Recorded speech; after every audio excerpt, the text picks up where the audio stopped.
जो इसमें अंतर असंगतियां थी, अनॉमलीज थी उस एक्ट में,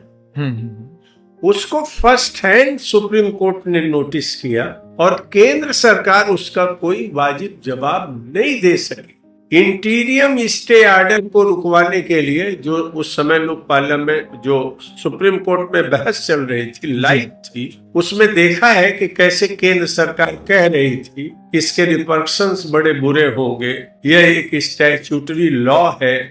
इसको आप अभी स्टे अगर कर देंगे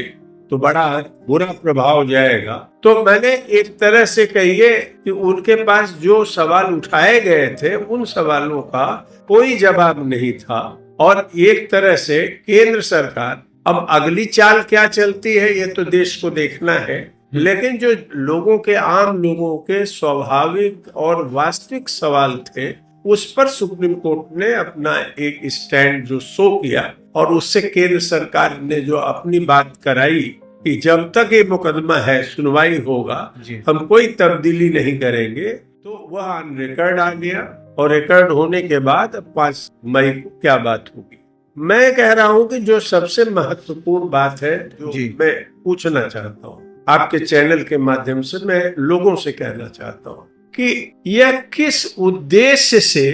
यह वक्फ अमेंडमेंट को एक्ट बनाया है केंद्र सरकार ने। आज तक जो भी कॉमन आदमी जहां तक समझ पाया है, जो लोकतांत्रिक ओपिनियन है, जो डेमोक्रेटिक ओपिनियन है, वह समझ नहीं पा रहा है, एक्सेप्ट ये कि कुछ प्रोपेगेंडा है कि लाखों एकड़ जमीन पर वक्फ ने कंट्रोल कर लिया है, मानो जैसे वो भारत सरकार की कोई जमीन थी और वक्फ वालों ने कंट्रोल कर लिया। और वक्फ के ऊपर न तो भारत सरकार का कोई कानून का अधिकार है, न कोई जुडिशरी के दायरे में आता है। वक्फ जिसको चाहे उस गांव को, उस संपत्ति को, उस बिल्डिंग को, यहाँ तक कहा गया कि आपने ताजमहल को भी वक्फ की प्रॉपर्टी, वक्फ का सब आपने घोषित कर दिया, लाल किला से। मतलब ये प्रोपेगेंडा किया गया था, प्रोपेगेंडा किया गया, लेकिन हम कह रहे हैं कुछ सिरफिरे लोग हों इस तरह से बात भी किए हों, लेकिन ये तो जानना चाहिए कि जो वक्फ की बॉडी है